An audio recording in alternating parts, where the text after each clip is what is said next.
तो 2-3 दिन तक तो कथा खूब सुनी, और जब 2-3 दिन तक कथा खूब सुनी तो पार्वती के ऊपर नींद का प्रकोप होने लगा।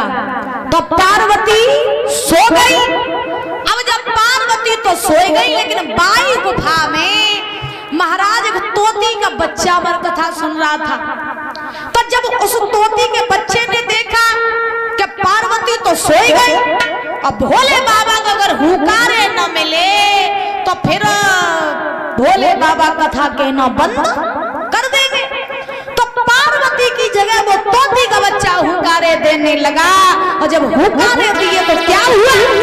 एक गिरधर पर शिव शंकर बोले और बैठे आसन डार, और अमर कथा जब लगे सुनाने और गौरा को प्रपुराण उमा के परिय सोता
पूरी की है। भोले बाबा ने जयकार लगाया, बोलिए गोविंद भगवान की। जैसे ही जयकारा लगाया तो घबराए थे पार्वती उठी।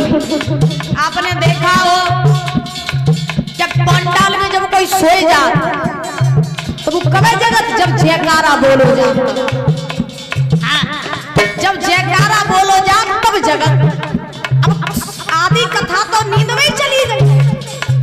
पड़ोसी से पूछत कथा कहाँ चल रही थी, कथा कहाँ चल रही थी भैया तुम कहाँ आते? बोले का करें आंख लग गई सोई गए थे। ऐसे ही पार्वती का हाल है कि पार्वती जब महाराज जागी तो पार्वती ने भोले बाबा से कही का बात नाथ बड़ी जल्दी कथा कह वो बंद कर गई का बात? भोले बाबा बोले हमने तो कथा पूरी कर दी तुम कौन चली गई थी? बोले का करें महाराज सोई गए थे, आंख लग गई सो सोई गए। अब भोले बाबा ने कही अगर तुम सोई गई फिर हुकारे कितने दे? पार्वती बोली देखो तुम जानो कितने दे। उसी समय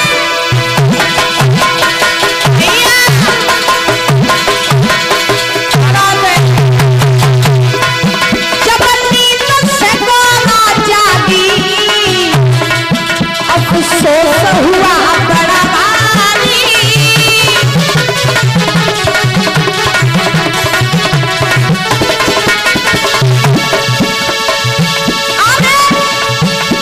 हाथ जोड़ के बोली प्रभु लग गई आप हमारी।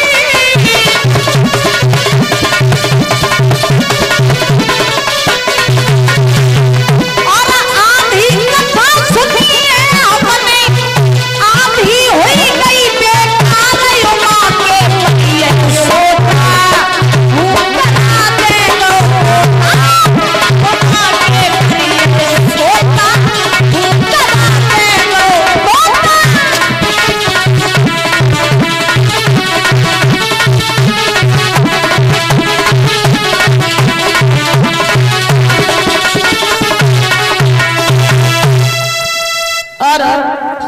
राजपूत भैया जी की तरफ से 51 रुपए आए हैं, बहुत बहुत धन्यवाद है।